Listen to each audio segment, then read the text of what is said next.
आप सभी का मेरे यूट्यूब चैनल भारत का नया कानून में स्वागत है।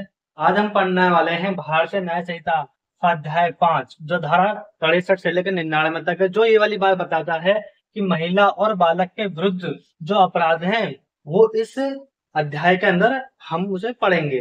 ठीक है, जैसे कि लैंगिक अपराध, बल और हमले, विवाह संबंधी अपराध और गर्भपात।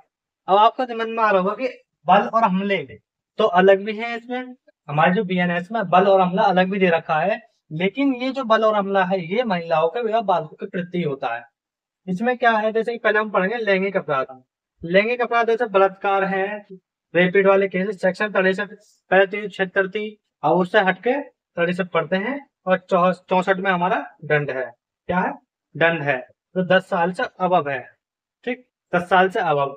जैसे कि अगर कोई नाबालिग है तो कम से कम 20 साल की सजा। ठीक है, इस तरह से इसमें डिफाइन करा गया है सेक्शन वाइज, जिसकी मैं वीडियो अलग से बनाऊंगा लैंगिक अपराध के बारे में। ठीक है ना, फिलहाल मैं आपको मोटा मोटा बता देता हूँ। के लिए हमें बेसिक जानकारी का होना बहुत जरूरी है।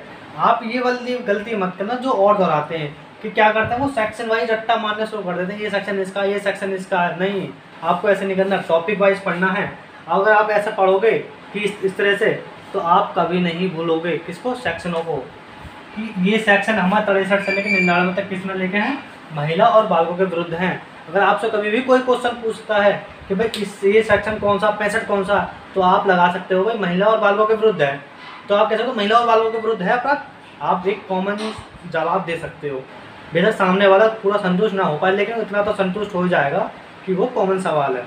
ठीक है ना, कॉमन जवाब है उसका, कॉमन सवाल है कॉमन जवाब। ठीक है, ऐसे ही हमें टेबल बाय टेबल याद करनी है। जैसे 63 से लेकर 73 तक है, यानी 10 सेक्शन कौन से लैंगिक अपराध से संबंधी हैं। तो बलात्कार संबंधी, बच्चों के संबंधी हैं, बलात्कार संबंधी, या जो तलाकशुदा हैं उनसे दोबारा मतलब जो अलग रह रही हैं महिला, उनसे बलात्कार संबंधी धाराएं किस में आएंगी, सब लैंगिक अपराध इसी के अंदर आए जाएंगे और इसी में हमें पढ़ना है। ठीक है, ऐसे ही बल और हमले, जब भी महिला और बालकों के विरुद्ध कोई हमला होगा या हम बल का प्रयोग किया जाएगा तो 74 से लेकर 79 तक, 79 तक हमें इस वाले पढ़ेंगे इसमें।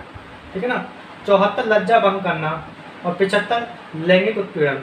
इसमें लज्जा भंग में 1 से 5 साल तक की सजा, वो अपराध के ऊपर की लज्जा उसने कहाँ तक भंग करी है कि दूसरे व्यक्ति को कहाँ तक प्रताड़ित किया उस महिला को। ठीक है ना, उस व्यक्ति ने। ऐसे लैंगिक उत्पीड़न, किसी भी महिला का या बच्चे का लैंगिक उत्पीड़न करना।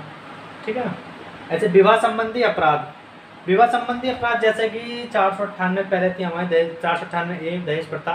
तो मैंने आपको पहले बताया कि जो हमारी पुरानी आईपीसी थी उसमें ए बी करके सेक्शन इतने जोड़ दिए थे कि कन्फ्यूजन क्रिएट होने लगा था। फिर जिस वजह से बीएनएस लाई गई, जिसमें क्या करा, सबको प्योर कर दिया, जो धारा खत्म कर दी उनको हटा दिया और जो धाराओं का ए बी था उसे सीरीज वाइज लगा दिया गया, एक जगह इकट्ठा कर दिया गया, जो पहले थी नहीं। कोई चीज़ कहाँ रखी, कोई चीज़ कहाँ रखी, डजंट मैटर, अब हमें उसे पढ़ना ही नहीं है। ठीक है ना, ऐसे ही विवाह संबंधी अपराध में 80 से 87 तक है।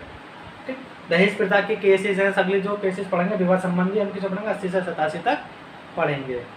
गर्भपात से संबंधी, अब गर्भपात 88 से 99 तक है। इसमें हम ये वाली बात पढ़ेंगे, भाई गर्भपात कोई सहमति से कराया है या महिला के बिना सहमति कराया है। अब गर्भपात कराते समय अगर मृत्यु हो गई महिला की तो कितनी सजा किस में मिलेगी, वो इसी के अंदर मिलेगी। ठीक है, जो मृत्यु दंड तक भी है, इसमें सजा अब 7 साल से लेकर लगभग मृत्यु दंड तक भी हो सकती है, क्योंकि इस धारा इनको सेक्शनों को काफ़ी एक तरह से हम ये कह सकते हैं मजबूत कर दिया गया है। इन सेक्शनों को मजबूत कर दिया गया है इस वजह से, क्योंकि महिलाओं के प्रति और बच्चों के प्रति अपराध इतने बढ़ गए थे जिनको कम करना बहुत ही अनिवार्य था, जो हमारे समाज के लिए भी अच्छा नहीं है कि इतना अपराध बढ़े। ठीक है ना, इससे संबंधित मैं वीडियो आपको नेक्स्ट उसमें डालूंगा और डिटेल में डालूंगा। पहले मैं सबको ओरली बताऊंगा छोटा छोटा, जैसे किसी व्यक्ति को समझा सकूं मैं। ठीक, धन्यवाद।